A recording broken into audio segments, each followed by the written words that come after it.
मुमताज आलम, मेरे छोटे छोटे आपसे सवाल है, आप मुझे बताइए क्या तौकीर रजा की जिम्मेदारी नहीं थी? देखिए, बिल्कुल सबकी जिम्मेदारी बनती है। मैं ये कभी भी तौकीर रजा की हिमायत नहीं करता, तौकीर रजा का स्पोक पर्सन नहीं हूं, लेकिन सबसे बड़ी जिम्मेदारी सरकार की होती है। कौर साहिबा, आपको भी मालूम है, सबसे बड़ी जिम्मेदारी लॉ एंड ऑर्डर की जिम्मेदारी किसकी? तौकीर रजा की, सरकार की? मैं ये नहीं, आपकी बात मान ली मैंने, किसकी जिम्मेदारी बनती है आपकी बात मैंने मान सरकार ली, की मुमताज जिम्मेदारी है आलम ना। रिजवी। तो सरकार जो है, लेकिन जो अगर यहाँ पर जिस जो तरह से तौकीर रजा लोगों को भड़का रहे थे, भीड़ जुटा रहे थे, व्हाट्सएप पर मैसेजेस दिए गए हैं, लोगों को गुमराह किया गया, इस पर भी तो कुछ बोलिए। सेना के लोग लेकर के तलवारें पहुंच जाते हैं, तब तो सरकार मूक दर्शक बन जाती है। तब तो हमें दिखाएं कितने वीडियोस मौजूद है। यति नरसिंहानंद का अगर बयान आ जाता है तब सरकार कुछ नहीं बोलती है।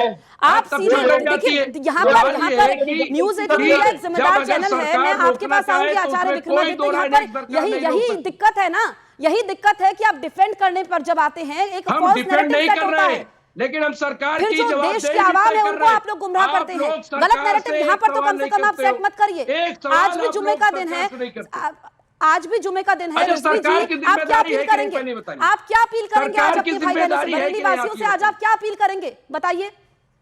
देखिए, मैं आज से नहीं, मैं शुरू से अपील कर रहा हूं कि जब नवरात चल रही थी तब भी मैंने अपील की, दशहरे की वजह से भी अपील की कि ये मुनासिब नहीं है, प्रोटेस्ट आपका हो गया। अगर किसी ने कोई गलती की थी, आपको लग रहा था, आपने प्रोटेस्ट कर दिया, बात खत्म हो गई। ठीक है, ये आपने जिम्मेदारी की बात का पतंगड़ बनाना ठीक नहीं। मैं शुरू से कह रहा हूं ये ठीक नहीं है कि आप बार बार सड़कों पे आए, बार बार उत्सव में आए, ये बंद कर दीजिए। और मैंने ये भी कहा था न्यूज़ 18 इंडिया भी यही अपील करता है, यही जिम्मेदारी आपसे चाहते भी हैं आचार्य विक्रमादित्य। मैं आपकी बात को आगे बढ़ाती हूँ, ठीक है, अब उनके पास भी चलते हैं। मुमताज आलम कह रहे हैं कि सरकार की भी तो जिम्मेदारी बनती है।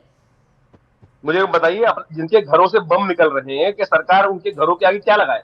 तौकीर रजा की खबरों के अनुसार से ऐसा अब आया कि पेट्रोल बम तक उनके घर से मिले। क्यों रखा था पेट्रोल बम? मुझे बताइए, आप रखती हैं अपने घर में पेट्रोल बम? ये जरूर रखते होंगे। मुमताज आलम के चेक करवा लो, मैं कह रहा हूँ 15 बम जरूर निकलेंगे इनके घरों से। तमाम तौर पे इन्होंने मस्जिदों में हम तो यही करते ही हैं। पर्सनल अटैक नहीं निकलेंगे। अभी राजा भैया के यहाँ 200 निकले, देखिए पूरा फैक्ट सामने है। ये सब बातें जो है, मैं देखिए ये फालतू बातें जो ही करते हैं ये आचार्य विक्रमादित्य। मैं क्या बताऊं, मैं इनके साथ तो डिबेट ही नहीं करना चाहता, मैं इनके साथ डिबेट नहीं करना चाहता। ये आप दोनों देखिए, अगर ऐसे लड़ेंगे, जनता इस वक्त हमें देख रही है, जो दर्शक न्यूज़ 18 इंडिया के करोड़ों दर्शक इस वक्त हमें लाइव देख रहे हैं, आप दोनों अपनी जिम्मेदारी को समझिए। मैं दोनों के पास लौटूंगी, मेरे सहयोगी जावेद मंसूरी ग्राउंड पर मौजूद है, मैं आपसे रिएक्शन लूंगी। मुमताज आलम, जांच करिए हमारे यहाँ। नहीं, मैं रिएक्शन लूंगी। जावेद मंसूरी ग्राउंड पर मौजूद है, हकीकत वो बतलाएंगे। जावेद, आपने दोनों गेस्ट को सुना भी है और आप ग्राउंड पर मौजूद है, इस वक्त ताजा स्थिति क्या है, जल्दी से आप बताइए। देखिए, ताज़ा स्थिति यह है कि पूरी तरह से बरेली में शांति है। पुलिस की ये कोशिश है कि शांति कायम रहे।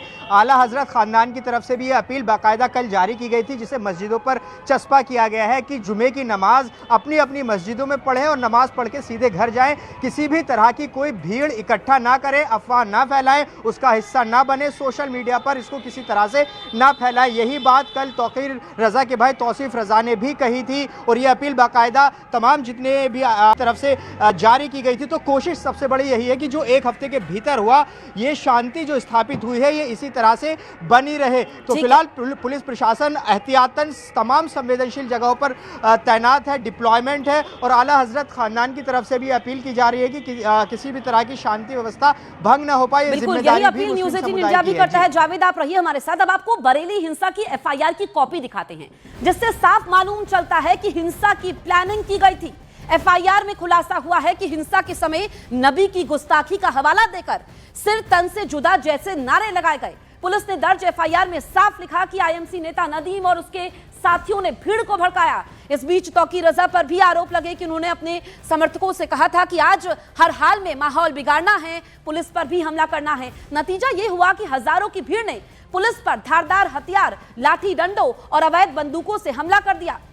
तो यहाँ पर देखिए FIR की कॉपी भी हम आपको दिखा रहे हैं, किस तरीके से मुसलमानों को अपनी ताकत दिखाना है। ये FIR में तौकीर रजा पर आरोप है और ये FIR की कॉपी भी हम आपको दिखा रहे हैं, किस तरीके से जो छत थी वहां से पत्थर बरसाए गए, पुलिस वालों पर हमला किया गया। तो ये बरेली हिंसा की FIR की कॉपी है। साफ मालूम चलता है कि हिंसा की प्लानिंग बहुत पहले से हुई थी। हिंसा के समय नबी की गुस्ताखी का हवाला देकर सिर तन से जुदा जैसे नारे लगाए गए और नदीम उसके साथियों ने भीड़ को उकसाया। ये एफआईआर में लिखा गया है। तौकीर रजा पर भी आरोप लगा। उन्होंने अपने समर्थकों से कहा था कि आज हर हाल में माहौल बिगाड़ना है, पुलिस पर भी हमला करना है। आचार्य विक्रमादित्य हमारे साथ मौजूद हैं। जो जिस तरीके से हिंसा को भड़काई गई और तौकीर रजा ने कहा कि यहां पर लोगों को इकट्ठा किया कि आज माहौल को बिगाड़ना है, ये एफआईआर की कॉपी में लिखा है। तौकीर रजा लगातार ऑफेंड करते रहे हैं। मेरे पास कुछ बयान है तौकीर रजा के। 2017 के अंदर इन्होंने बोला कि एक द्रौपदी पर एक विवादास्पद टिप्पणी कर दी। 2019 में सीए के ऊपर कहा कि हुकूमत अगर इसको वापस नहीं लेगी तो हम गोली खाएंगे और फसाद करेंगे। 2022 के अंदर तौकीर रजा का बयान है कि बरेली के मुसलमानों को संबोधित करते हुए कहा कि मैं अपने भाइयों को सबक सिखाने को तैयार हूं। हिंदुओं को सबक सिखाने को तैयार हो जाना चाहिए मुसलमानों को। 2022 के अंदर ही इस्लाम को समझना है तो कलमा पढ़कर मोदी शाह कलमा पढ़ ले, इस्लाम समझ में आ जाएगा। इस प्रकार के बयान। धर्म परिवर्तन के ऊपर कहा कि हिंदू लड़कियां लड़के जो है धर्म परिवर्तन करना चाहते हैं। ऐसे बयान लगातार तौफीक रजा देते रहते हैं और उनको बैकफायर देते हैं। अभी जो प्रेजेंट जो हुआ है, अभी कह रहे पुलिस ने कार्रवाई नहीं करी। अगर पुलिस कार्रवाई नहीं करती तो पूरे हिंदुओं को जैसे संभल से भगा दिया जाता है, वही स्थिति आज यहां मच गई होती। मुमताज साहब को समझ में आना चाहिए कि पुलिस ने कार्रवाई करी तभी आज बरेली के अंदर लोग सुरक्षित हैं। और जिस प्रकार का मॉब आपको सामने दिखाई दे रहा है वो भयावह है।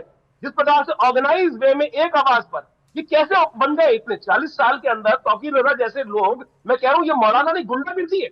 ये आप ठीक है बताइए, आचार्य हजरत के साथ विक्रमादित्य, उनका नाम जोड़ा जाएगा हजरत परिवार। ठीक है, अहम बातचीत आप दोनों मेहमानों ने की, चर्चा में शामिल हुए, शुक्रिया आप दोनों का।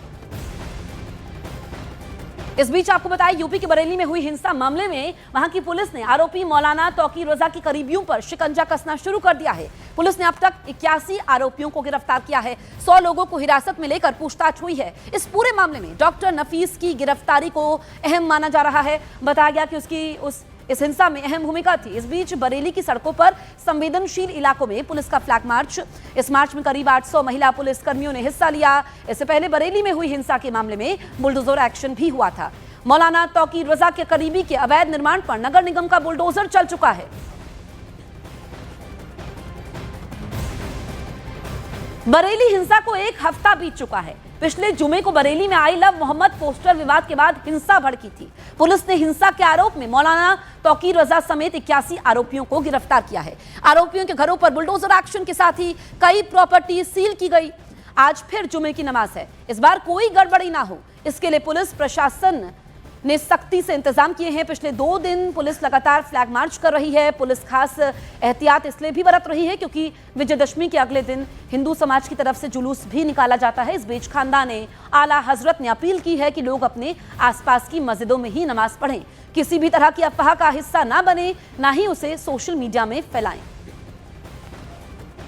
पिछले जुमे को बरेली शहर में जो घटना हुई वो काबिल अफसोस है और अब आइंदा कोई इस तरह की घटना न हो उसके लिए पहले से हम तमाम मुसलमानों से अपील कर रहे हैं जुमे की नमाज एहतमाम के साथ पढ़ें और नमाज पढ़ने के बाद वो फ़ौरन अपने घरों को वापस चले जाएं या अपने कारोबार में लग जाएं और किसी भी एतबार से चौक चौराहे या किसी के बुलावे पर वो भीड़ का हिस्सा न बनें और रोडों पर सड़कों पर न निकलें।